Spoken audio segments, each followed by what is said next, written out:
വെള്ളിയാഴ്ച പള്ളിയൊക്കെ കഴിഞ്ഞ് നല്ല നെയ്മണമുള്ള മട്ടൻ ബിരിയാണി അങ്ങോട്ട് തട്ടി അതിൻ്റെ ഒരു മയക്കത്തിൽ ടി വി കണ്ടിരിക്കുകയായിരുന്നു ഞാൻ.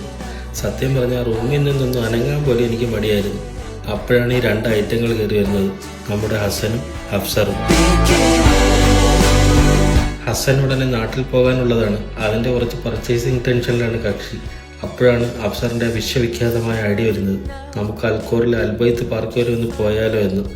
ഞാനും ആലോചിച്ച്, ഇതിപ്പോൾ ഖത്തറിൽ വന്നിട്ട് കുറേ കാലമായെങ്കിലും ആ പടി പോലും കണ്ടിട്ടില്ല, പോയേക്കാമെന്ന് ഞാനും കരുതി.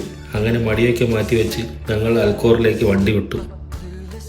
അവിടെ എത്തിയപ്പോഴല്ലേ സംഭവം മനസ്സിലായത്. പാർക്ക് എന്നൊക്കെ പറഞ്ഞാൽ ഇതാണ് പാർക്ക്. ഹസൻ അവിടെ പർച്ചേസിംഗ് ഒക്കെ പറഞ്ഞൊരു പ്രൊഫഷണൽ ഫോട്ടോഗ്രാഫറായി മാറി. പിന്നെ ഒരേ ഫോട്ടോഷൂട്ടായിരുന്നു. ഞാനും അഫ്സറും മാറി മാറി പോസ് ചെയ്യുന്നു. ആകെ മൊത്തം ഒരു സെലിബ്രിറ്റി ഫീൽ. ആ തടാകത്തിലെ തറാവുകളെ കണ്ടപ്പോൾ അഫ്സറിന് ഒരാഗ്രഹം, അതിനെ പിടിച്ച് കറിവയ്ക്കാൻ പറ്റുമോ എന്ന്. ഫോണിൽ നല്ല ഉഗ്രൻ ഫോട്ടോസൊക്കെ വീണുകൊണ്ടിരിക്കുമ്പോഴാണ് ആ വില്ലൻ വരുന്നത്. ഒരു അറബി നേരെ ഞങ്ങളുടെ അടുത്തേക്ക്. പുള്ളി പതിയെ ചോദിക്കുകയാണ്, ബ്രദർ ആർ വിത്ത് ഫാമിലി എന്ന്. ഞങ്ങൾ പാവങ്ങളെ പോലെ നോ എന്ന് പറഞ്ഞത് മറുപടി വന്നു, sorry brother, weekends only family, bachelors not allowed. പണി പാളി എന്ന് പറഞ്ഞാൽ മതിയല്ലോ.